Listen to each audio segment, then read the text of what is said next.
दोस्तों नमस्कार, स्वागत है आपका परीक्षा खबरी में। 10 सितंबर 2022 की महत्वपूर्ण खबरों पर चर्चा करेंगे। लाल कान वाला स्लाइडर कछुआ, ये ऐसा नहीं कि इसकी खोज अभी हुई है। दरअसल ये उत्तरी अमेरिका, मैक्सिको, यूएसए आदि देशों में पाया जाता है, अर्थात मूलतः वहाँ का है। लेकिन आपको पता है, भारत में स्वदेशी नस्ल के कछुए पालना जो है वो प्रतिबंधित हैं। इसलिए लोग शौक में क्या करते हैं कि विदेशी कछुए पालते हैं, उनमें प्रतिबंध नहीं है। तो उन्हीं विदेशी कछुओं में ये लाल कान वाला स्लाइडर कछुआ भी है जो पाला जा रहा है। अक्सर वैसे भी बहुत सारे राज्यों में वो विभिन्न माध्यमों से अमेरिका महाद्वीप से आया हुआ है। लेकिन अभी हाल ही में ये वैज्ञानिकों ने बताया है, पर्यावरणविदों ने बताया है कि ये जो लाल कान वाला स्लाइडर कछुआ है भारतीय जैव विविधता के लिए खतरा है। विशेषकर अपनी श्रेणी जो अपने प्रजाति है, अर्थात जो कछुआ की प्रजाति है, उसके लिए विशेष रूप से ये खतरा है। चावल की बात करें, क्यों चर्चा में है कि भारत ने जो ब्रोकन राइस होता है, टूटा चावल होता है, उसके निर्यात पर प्रतिबंध लगा दिया है।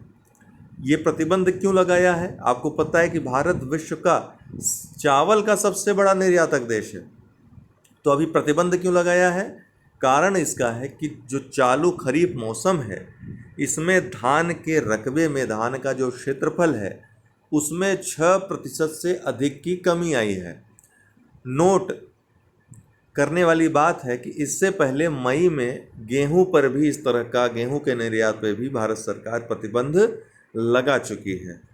प्रधानमंत्री टीबी मुक्त भारत अभियान, आपको पता है कि भारत ने लक्ष्य रखा है 2025 तक टीबी को, तपेदिक को पूरी तरह से समाप्त करने का। तो उसी दिशा में प्रभावी कदम उठाने के लिए कि 2025 तक टीबी समाप्त हो जाए, प्रधानमंत्री टीबी मुक्त भारत अभियान की शुरुआत हुई है। और ये शुभारंभ किया है राष्ट्रपति जो महोदया हैं उन्होंने, द्रौपदी मुर्मू जी ने, ठीक है, इनके द्वारा शुरू किया गया है। मानव विकास सूचकांक 2021 अभी हाल ही में घोषित किया गया है। यूएनडीपी के द्वारा 1990 से ही 3 महत्वपूर्ण सूचकांकों पर, स्वास्थ्य, शिक्षा और आय पर यह सूचकांक जारी होता है। स्विट्जरलैंड इसमें पहले स्थान पे है, दूसरे स्थान पे नॉर्वे है, तीसरे पे आइसलैंड है। और भारत का जो स्थान है 132वां हो गया है। पिछली बार अर्थात 2020 के सूचकांक में भारत का जो रैंक था 131वां था। इस तरह से भारत लगातार जो है मानव विकास सूचकांक में जो है गिरावट दर्ज कर रहा है। भारत का जो स्कोर है इसमें 0.633 है। आपको पता है 0 से 1 तक स्कोर दिया जाता है इसमें। तो भारत जो है मध्यम वर्गीय जो देश हैं उसमें आता है 0.6, जो मध्यम आय वाले देश हैं उसमें आता है 0.633 भारत का स्कोर है।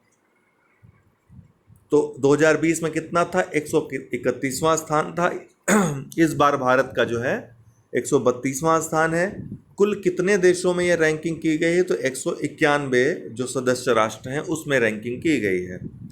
भारत की जीवन प्रत्याशा जो है, अगर पूछा जाए, इस सूचकांक के अनुसार 69.7 वर्ष थी इसके पहले 2020 में, उससे घटकर कितनी हो गई है? 67.2 वर्ष हो गई। आप कहेंगे कैसे इतनी तेजी से घट रही है? तो इसका मुख्य कारण निश्चित रूप से कोविड-19 में हुई मौतें थी। और यही कारण है कि भारत के जो मानव विकास सूचकांक है उसमें इतनी गिरावट दर्ज की गई है।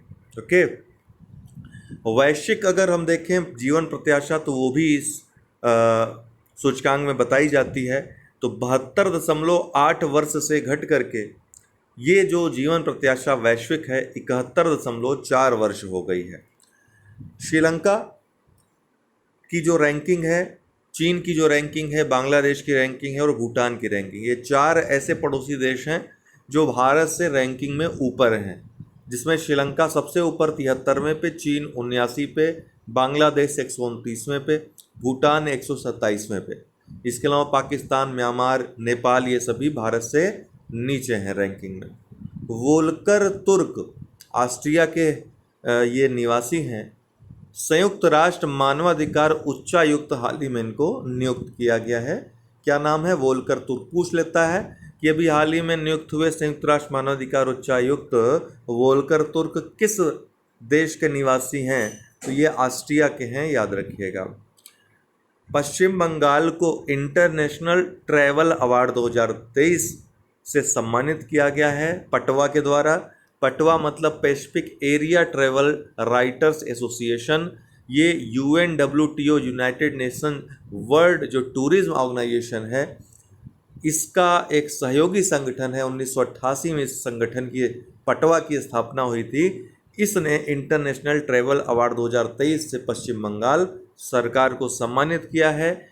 UNWTO की बात करें तो इसकी स्थापना 1946 में हुई थी दोस्तों। यूनाइटेड नेशंस का एक विशेष संगठन है, विशिष्ट निकाय है।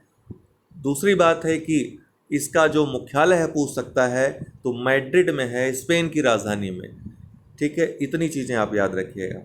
बिहार की बात करें तो चीफ मिनिस्टर के द्वारा अर्थात नीतीश कुमार जी के द्वारा गया में फल्गु नदी पर, वही फल्गु नदी जहाँ पर तपस्या की थी उन्होंने, महात्मा बुद्ध ने, फल्गु नदी पर भारत के सबसे लंबे रबर बांध गया जी बांध का उद्घाटन किया गया है। ठीक, किस बांध का? गया जी बांध का। भारत का सबसे लंबा रबर का बना बांध है, 411 मीटर यह लंबा है। जो लोग बिहार PCS देने जा रहे हैं, मैं भी पूछ लें उनसे। छाता, उड़ीसा सरकार की वर्षा जल संचय, देखिए वर्षा जल संचय योजनाएं जो हैं ये बहुत महत्वपूर्ण होती हैं। ठीक है, जैसे नौरू एक बार पूछ लिया था, नीरू जो जल परियोजना है, जल संचयन परियोजना है, तेलंगाना सरकार की, तब आंध्र प्रदेश हुआ करता था, वो पूछ लिया था। तो इस तरीके से बहुत पहले से ही जल संचयन योजनाएं ये पूछी जाती हैं विभिन्न प्रदेशों की। तो छाता जो है ये उड़ीसा सरकार की वर्षा जल संचयन योजना है, इतना आपको याद रखना है। तो आज के लिए इतना ही, बहुत बहुत धन्यवाद। PDF आप लोग डिस्क्रिप्शन बॉक्स में लिंक दिया हुआ है टेलीग्राम ग्रुप का, उसमें प्राप्त कर सकते हैं। 2 अक्टूबर से PCS prelims 2023, PCS mains 2023, RO prelims mains 2023, BEO 2023, इन सभी परीक्षाओं के लिए बैचेज स्टार्ट होंगे। आप लोग अभी इनरोल कर सकते हैं 9453775039 व्हाट्सएप नंबर पर संपर्क करके। बहुत बहुत धन्यवाद।